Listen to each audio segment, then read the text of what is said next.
तो आज का ये वीडियो खास तौर पर उन छात्रों के लिए है जो भविष्य में इसरो या डीआरडीओ जैसी बड़ी ऑर्गेनाइजेशंस में साइंटिस्ट बनना चाहते हैं, या उन छात्रों के लिए है जो गूगल और माइक्रोसॉफ्ट जैसी बड़ी एमएनसीज में सॉफ्टवेयर इंजीनियर बनना चाहते हैं, और उन छात्रों के लिए है जो ओएनजीसी, बीएचईएल, आईओसीएल और एनटीपीसी जैसी पीएसयूज में ग्रेजुएट इंजीनियर ट्रेनी बनना चाहते हैं, और ऐसे छात्र जो इंडियन इंजीनियरिंग सर्विसेज में असिस्टेंट एग्जीक्यूटिव इंजीनियर बनना चाहते हैं।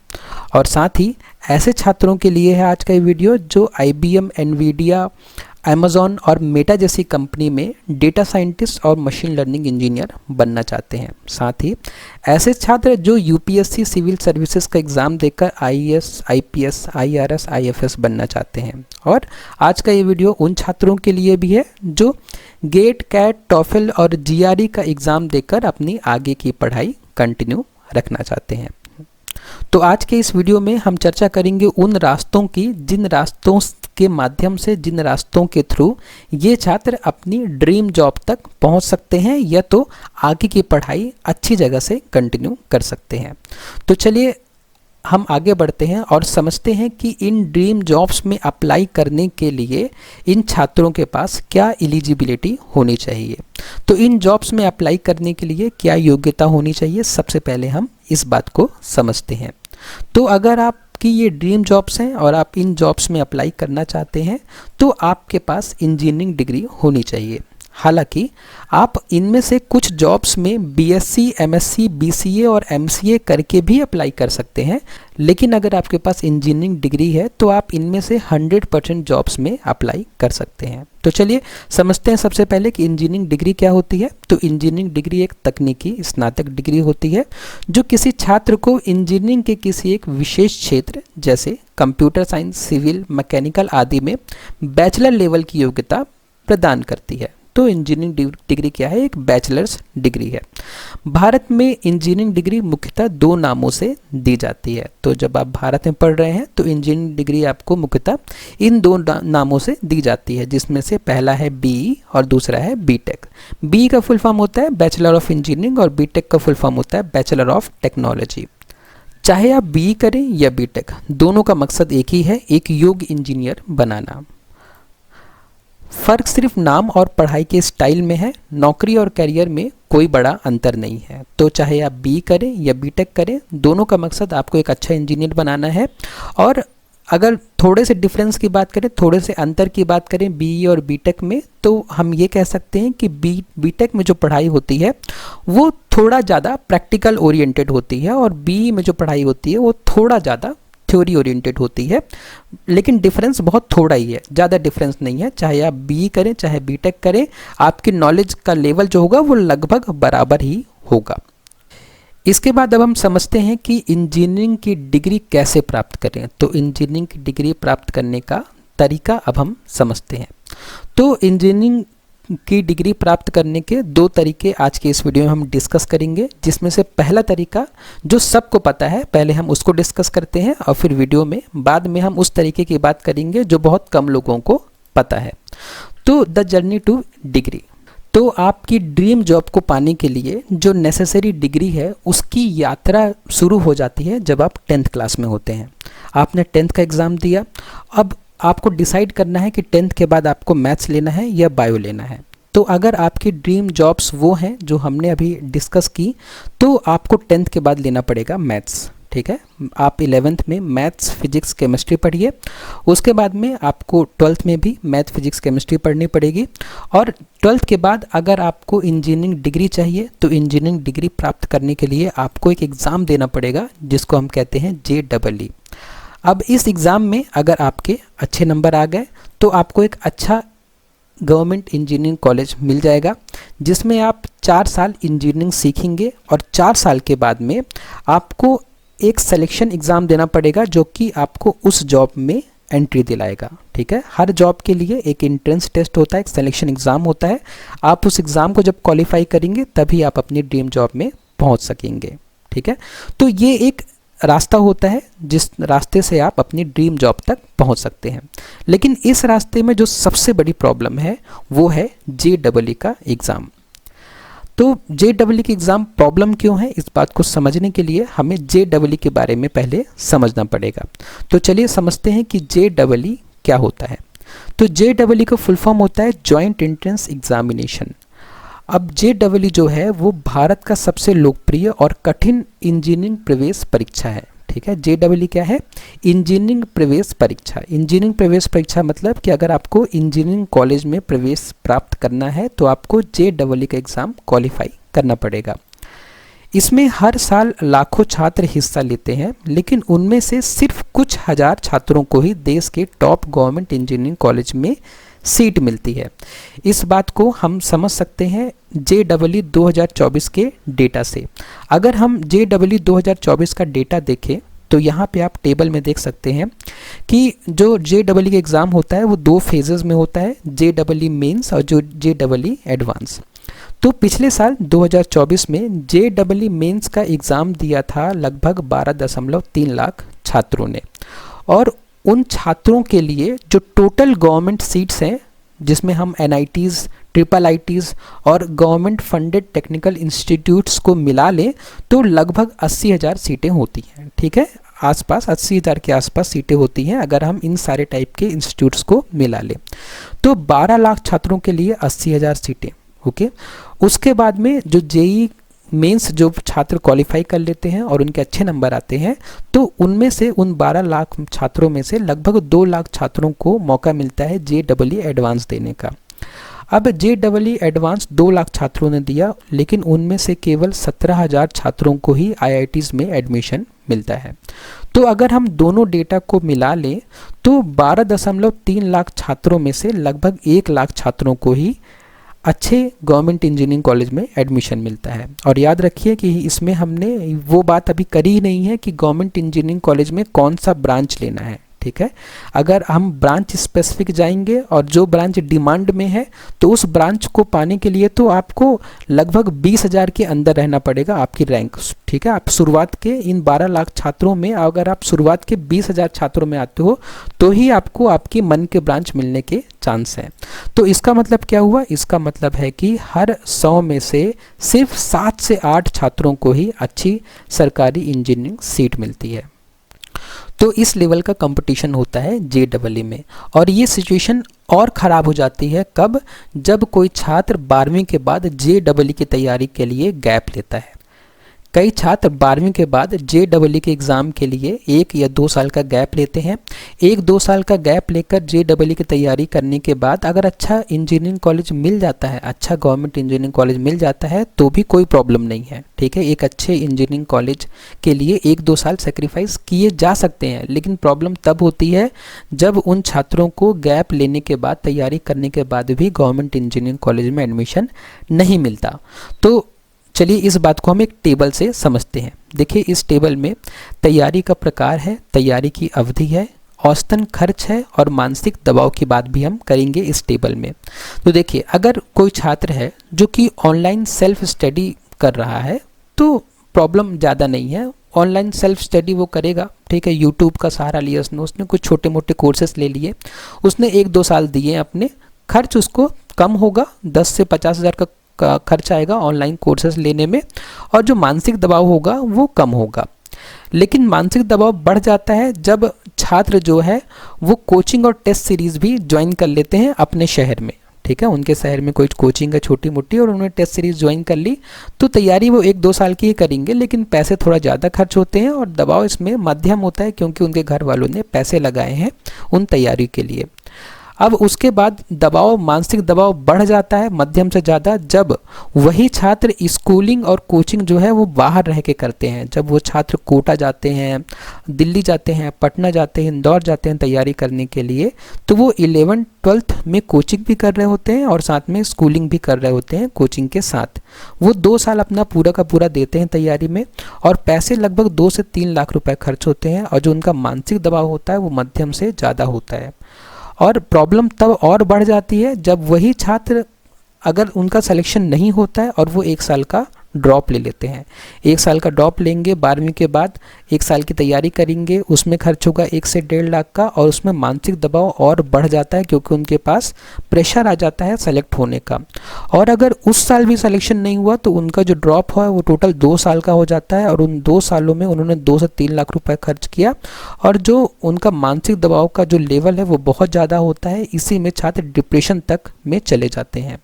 तो ये परिस्थितियां हैं जब एक छात्र JEE की तैयारी करता है और सिलेक्शन हो गया तो सब अच्छा है, लेकिन सिलेक्शन नहीं होता तो छात्र का दिल टूट जाता है, और उस टूटे हुए दिल से वो फाइनली प्राइवेट कॉलेज में एडमिशन लेता है, और प्राइवेट कॉलेज में एडमिशन लेता है, लेकिन उससे कॉन्फिडेंस तो बहुत कम हो गया क्योंकि उसको ये फीलिंग आ गई कि इतनी तैयारी करने के बाद भी जब एक एंट्रेंस एग्ज़ाम क्वालिफाई नहीं कर पा रहा है तो वो अपनी ड्रीम जॉब तक कैसे पहुंच पाएगा।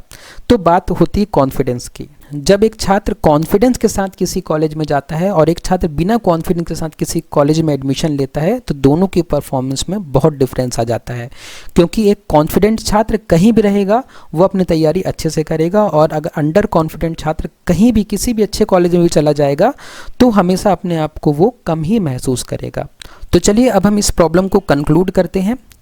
हर साल करीब 2 लाख छात्र ड्रॉप लेते हैं, जिसमें से बहुत से 2 बार भी कोशिश करते हैं। कुल मिलाकर एक छात्र JEE की तैयारी में 2 से 6 लाख तक खर्च कर देता है, कोचिंग, हॉस्टल, किताबें, टेस्ट सीरीज आदि मिलाकर।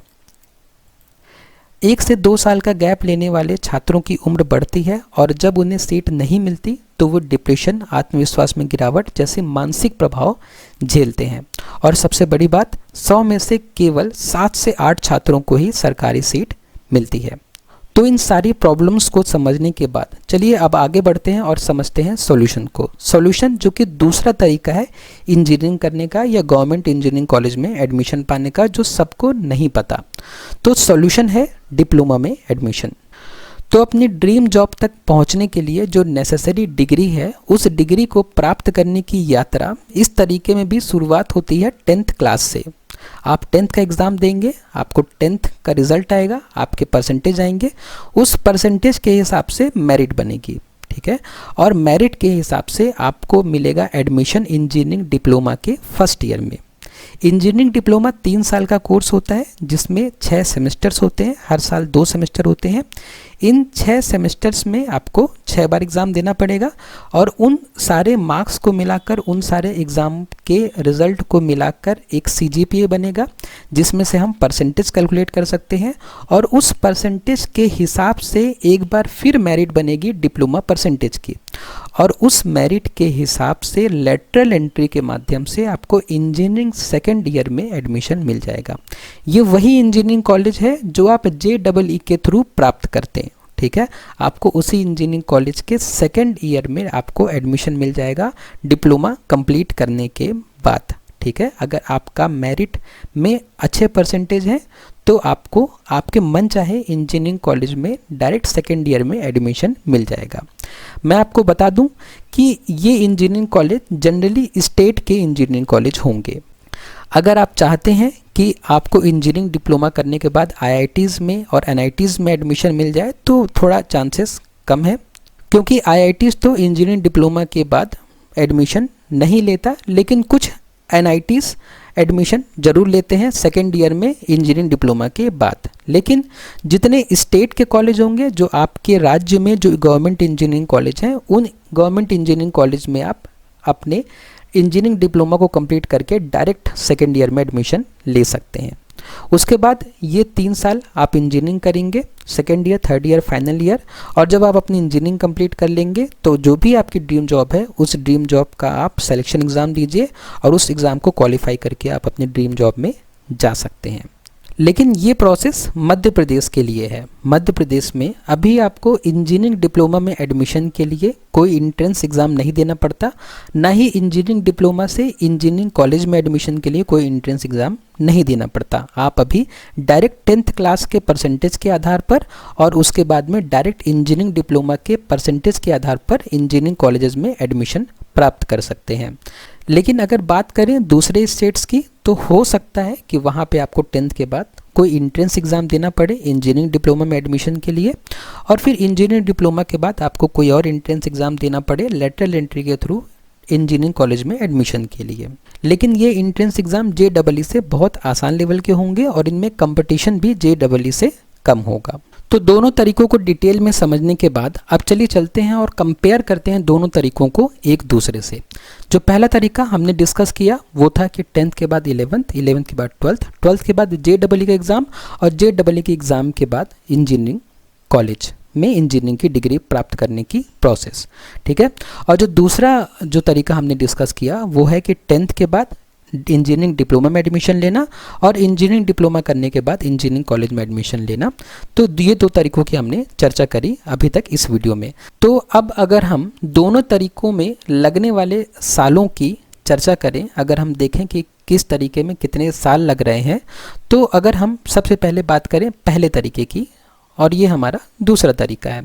तो अगर हम पहले तरीके की बात करते हैं तो 10वीं के बाद आपने पहले साल में क्या किया 11th, उसके बाद आपने दूसरे साल में क्या किया 12th कंप्लीट किया, उसके बाद में आपने क्या किया 4 साल की इंजीनियरिंग। तो आपको टोटल कितने साल लगे 1 + 2 + 4 मतलब 6 ईयर्स लगे आपकी इंजीनियरिंग डिग्री मिलने के लिए। उसके बाद में अगर हम दूसरे तरीके को समझें, दूसरे तरीके में क्या हो रहा है 10th के बाद हम कर रहे हैं 3 साल का इंजीनियरिंग डिप्लोमा, और 3 साल के इंजीनियरिंग डिप्लोमा को कंप्लीट करने के बाद हम डायरेक्ट पहुंचेंगे इंजीनियरिंग के सेकेंड ईयर में, और इंजीनियरिंग के सेकेंड ईयर में पहुंचने के बाद हम 3 साल की करेंगे इंजीनियरिंग, ठीक है। क्योंकि आपने सेकेंड ईयर में एडमिशन लिया है तो आपको सेकेंड ईयर, थर्ड ईयर, फिर फाइनल ईयर पढ़ना है, बस 3 साल। तो टोटल कितना हुआ 3 + 3 6 साल। तो दोनों तरीकों में जब लगना आपको 6 साल ही है, तो जो दूसरा तरीका है उसमें एक जो एडवांटेज यहाँ पे दिख रहा है वो ये है कि यहाँ पे आप 6 साल इंजीनियरिंग की पढ़ाई कर रहे हैं, ठीक है, और यहाँ पे आप 4 साल इंजीनियरिंग की पढ़ाई कर रहे हैं। तो अगर आपको इंजीनियरिंग ही करना है, अगर आपको 10th से ही ये आपके माइंड में है कि मुझे ड्रीम जॉब के लिए इसरो, DRDO, माइक्रोसॉफ्ट, गूगल में ही जाना है और उसके लिए मुझे इंजीनियरिंग करनी ही है, तो आप अगर आपने पहले ही मन बना लिया है इंजीनियरिंग करने का, तो आप डायरेक्ट सेकेंड रास्ता चुन सकते हैं। इस रास्ते में क्या होगा कि इस रास्ते में आप 3 + 3 साल 6 साल, टोटल 6 साल आप इंजीनियरिंग पढ़ रहे हैं, जबकि इस तरीके में आप 4 साल इंजीनियरिंग पढ़ रहे हैं। तो ये दोनों तरीके हैं। अब हम इन दोनों तरीकों को कंपेयर करते हैं एक टेबल के माध्यम से। एक टेबल के माध्यम से हम दोनों रास्तों की तुलना करते हैं। पहला रास्ता है JEE के थ्रू इंजीनियरिंग डिग्री प्राप्त करना और दूसरा तरीका है डिप्लोमा के थ्रू इंजीनियरिंग डिग्री प्राप्त करना। तो जो JEE वाला रास्ता है वो 12वीं के बाद शुरू होता है, जबकि डिप्लोमा वाला रास्ता 10वीं के बाद ही शुरू हो जाता है। मतलब आप 10वीं के बाद ही अपनी इंजीनियरिंग की पढ़ाई करनी शुरू कर सकते हैं। JEE वाले रास्ते में कोचिंग की ज़रूरत पड़ती है जो कि महंगी हो सकती है, लेकिन डिप्लोमा वाले रास्ते में कोचिंग की ज़रूरत लगभग नहीं, या अगर पढ़ भी रही है कहीं कहीं पे तो कम पढ़ रही है। JEE वाले रास्ते में थ्योरी ज़्यादा होती है क्योंकि आप 10th के बाद 11th 12th कर रहे होते हैं और आप थ्योरी पे भी ध्यान देते हैं, लेकिन डिप्लोमा वाले रास्ते में आप 10वीं के बाद ही आपने प्रैक्टिकली इंजीनियरिंग को समझना शुरू कर दिया है। JEE वाले रास्ते में आपको JEE मेंस और एडवांस देना पड़ता है, जबकि जो डिप्लोमा वाला रास्ता है उसमें आपका जो एडमिशन है इंजीनियरिंग डिप्लोमा में वो डायरेक्ट भी हो सकता है, लेकिन कहीं कहीं आपको लीट का एग्ज़ाम भी देना पड़ सकता है। लीट का फुल फॉर्म होता है लेटरल एंट्री एंट्रेंस टेस्ट। तो इस एग्ज़ाम के माध्यम से भी किसी राज्य में एडमिशन होते हैं। उसके बाद में अगर हम गवर्नमेंट इंजीनियरिंग कॉलेज में एडमिशन के मौके की बात करें पहले वाले रास्ते से, तो थोड़ा इसमें एडमिशन मिलना कठिन है, लेकिन डिप्लोमा वाले रास्ते में तुलनात्मक रूप से आसान है। उसके बाद अगर हम समय की बात करें तो JEE वाले रास्ते से 6 साल लग रहे हैं, जबकि डिप्लोमा वाले रास्ते से भी 6 साल ही लग रहे हैं। दोनों में समय हमें बराबर ही लगना है। और अगर हम रिस्क की बात करें तो JEE वाले रास्ते में रिस्क ज़्यादा है। रिस्क ज़्यादा है क्यों? क्योंकि JEE का एग्ज़ाम जब आप देंगे और अगर आप क्वालिफाई हो गए तो अच्छी बात है, अगर क्वालिफाई नहीं हुए तो फिर आपको प्राइवेट कॉलेज में एडमिशन लेना ही पड़ेगा। उसके बाद जो डिप्लोमा वाला रास्ता है उसमें रिस्क थोड़ा कम है, क्योंकि देखिए आपने 10th के बाद इंजीनियरिंग डिप्लोमा में एडमिशन लिया। अब इंजीनियरिंग डिप्लोमा 3 साल का है, इन 3 सालों में आपको 6 बार एग्ज़ाम देना है। उन 6 बार में से अगर उन 6 सेमेस्टर्स में से आपके एक आध सेमेस्टर ख़राब हो भी जाते हैं तो भी आपके पास 5 सेमेस्टर बचेंगे अपना CGPA या परसेंटेज सुधारने के लिए। और बाई चांस किसी वजह से आपके सारे ही सेमेस्टर ख़राब हो जाते हैं और आपका जो परसेंटेज है वो कम रह जाता है और आपको गवर्नमेंट इंजीनियरिंग कॉलेज में एडमिशन नहीं भी मिलता है तो भी आपने 3 साल इंजीनियरिंग का प्रैक्टिकल नॉलेज लिया है, ठीक है। आप किसी भी कॉलेज में जाएंगे तो आप में एक कॉन्फिडेंस रहेगा कि आपको सब्जेक्ट्स की नॉलेज है और आप वहाँ जाके अच्छा ही करेंगे। उसके बाद में अगर हम स्किल सेट की बात करें जेई वाले रूट से, तो लेट डेवलप होता है क्योंकि आपने 11th-12th के बाद इंजीनियरिंग में एडमिशन लिया, और इसमें जो स्किल सेट है वो जल्दी डेवलप हो जाता है क्योंकि आपने 10th के बाद ही अपनी इंजीनियरिंग की पढ़ाई की शुरुआत कर दी है। तो अब दोनों में कंपैरिजन को समझने के बाद चलिए हम समझ लेते हैं कि अगर आपको इंजीनियरिंग डिप्लोमा में एडमिशन चाहिए तो उसके लिए योग्यता या एलिजिबिलिटी क्या होनी चाहिए। तो अगर आपको इंजीनियरिंग डिप्लोमा में एडमिशन चाहिए तो उसके लिए आपको 10th पास करना कंपलसरी है। 10th पास करने के बाद आप डिप्लोमा इंजीनियरिंग के फर्स्ट ईयर में एडमिशन ले सकते हैं।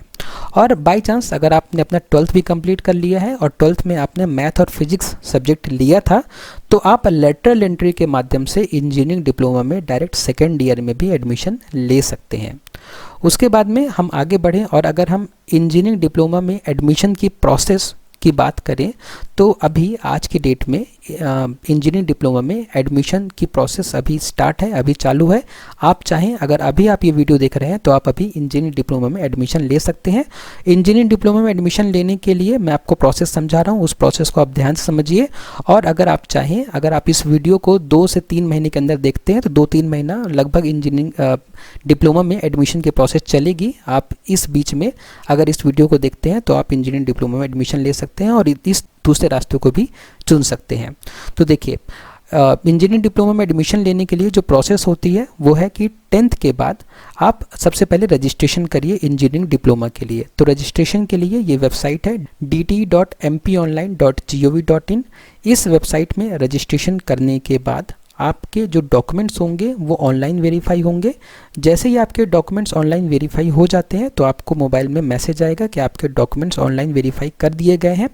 जब आपके डॉक्यूमेंट्स ऑनलाइन वेरीफाई हो जाए तो आप क्या कर सकते हैं, आप वापस लॉगिन कर सकते हैं अपने पोर्टल में और चॉइस फिलिंग कर सकते हैं। चॉइस फिलिंग का मतलब होता है कि आपको कौन सा कॉलेज चाहिए इंजीनियरिंग डिप्लोमा करने के लिए और उस कॉलेज में आपको कौन सी ब्रांच चाहिए। मैं आपको बता दूं कि अगर आपको इंजीनियरिंग डिप्लोमा करना हो तो आपको पॉलिटेक्निक कॉलेज में एडमिशन लेना पड़ेगा और उसके लिए ये प्रोसेस है, ठीक है। आप रजिस्ट्रेशन जब कर रहे हैं तो आप किसी पॉलिटेक्निक कॉलेज में एडमिशन के लिए आप रजिस्ट्रेशन कर रहे हैं और वो पॉलिटेक्निक कॉलेज से ही आपको इंजीनियरिंग डिप्लोमा मिलेगा और उसी के बाद में ही आप इंजीनियरिंग सेकेंड ईयर में एडमिशन प्राप्त कर सकते हैं। तो चॉइस फिलिंग के बाद आप वेट करिए अलॉटमेंट लेटर के लिए। चॉइस फिलिंग के बाद आपको अलॉटमेंट लेटर आएगा, उसके डेट आपको पहले ही पता चल जाएगी चॉइस फिलिंग के टाइम में कि आपको अलॉटमेंट लेटर कब मिलेगा। अलॉटमेंट लेटर आपकी मेरिट के हिसाब से होगा, आपके 10th के परसेंटेज के हिसाब से होगा और जैसे ही आपको अलॉटमेंट लेटर मिल जाए तो आप अपने अलॉटेड इंस्टीट्यूट में जाइए, जो भी आपको कॉलेज अलॉट हुआ है आप उस कॉलेज में जाके फिजिकल वेरिफिकेशन और एडमिशन प्राप्त कर सकते हैं। और जब आपने ये सारी प्रोसेस कंप्लीट कर ली तो आपको पॉलिटेक्निक कॉलेज में एडमिशन मिल गया है इंजीनियरिंग डिप्लोमा प्राप्त करने के लिए। और इस इंजीनियरिंग डिप्लोमा को प्राप्त करने के बाद आप इंजीनियरिंग कॉलेज में डायरेक्ट सेकेंड ईयर में एडमिशन ले सकते हैं। लेकिन ये प्रोसेस मध्य प्रदेश के लिए है। अगर आप मध्य प्रदेश के अलावा किसी और स्टेट में है तो हो सकता है कि 10th पास करने के बाद रजिस्ट्रेशन करने के बाद आपको एक एंट्रेंस एग्ज़ाम देना पड़े इंजीनियरिंग डिप्लोमा में एडमिशन के लिए। तो आप रजिस्ट्रेशन के बाद उनका एंट्रेंस एग्ज़ाम दीजिए, जो भी आपकी स्टेट में एंट्रेंस एग्जामिनेशन है, और उसके बाद की प्रोसेस बाकी सब सेम रहेगी। तो आज के वीडियो में इतनी सारी चर्चा करने के बाद अब हम एक बार समझ लेते हैं कि इस वीडियो से हमारे लिए टेक अवेज क्या हैं, इस वीडियो से हम क्या सीख कर जाएं, इस वीडियो से हम क्या समझ कर जाएं। तो इस वीडियो में हमने समझा कि इंजीनियरिंग में करियर बनाने के 2 मुख्य रास्ते हैं। पहला रास्ता है जेईई के थ्रू और दूसरा रास्ता है डिप्लोमा प्लस लेटरल एंट्री के थ्रू। दोनों के अपने फ़ायदे, चुनौतियाँ और अनिश्चितताएँ हैं। कोई भी रास्ता गलत नहीं है, बस आपकी परिस्थितियों, लक्ष्यों और जोखिम उठाने की क्षमता पर निर्भर करता है। कोई भी रास्ता सफलता की गारंटी नहीं देता। जेईई क्लियर करने वाले भी अगर मेहनत नहीं करते तो पीछे रह जाते हैं। डिप्लोमा वाले भी अगर स्किल डेवलप करें तो टॉप पैकेज पा सकते हैं। सफलता का राज केवल एक अच्छा कॉलेज नहीं बल्कि आपका समर्पण, सीखने की ललक और रिस्क लेने का साहस भी है। और अंतिम सलाह मेरी तरफ से कि आप अपने हिसाब से चुनें। अगर आप आईआईटी का सपना देखते हैं और कंपटीशन झेल सकते हैं तो जेईई का रास्ता चुनें। अगर आप कम तनाव में सरकारी कॉलेज चाहते हैं, गवर्नमेंट इंजीनियरिंग कॉलेज चाहते हैं, तो डिप्लोमा प्लस लेटरल एंट्री पर आप विचार कर सकते हैं। अगर आप प्रैक्टिकल स्किल और जल्दी करियर शुरू करना चाहते हैं तो डिप्लोमा एक बेहतर विकल्प है। और याद रखें कि कोई भी आपको सफलता की गारंटी नहीं दे सकता। अगर आपका लक्ष्य स्पष्ट है और आप मेहनत से नहीं डरते तो आपको रोक पाना किसी के लिए भी असंभव है। तो आज की वीडियो में बस इतना ही। अगर आपको वीडियो पसंद आया तो वीडियो को लाइक करें, शेयर करें अपने फ्रेंड्स के साथ में और सब्सक्राइब करें चैनल को। आपने वीडियो को लास्ट तक देखा उसके लिए बहुत बहुत धन्यवाद।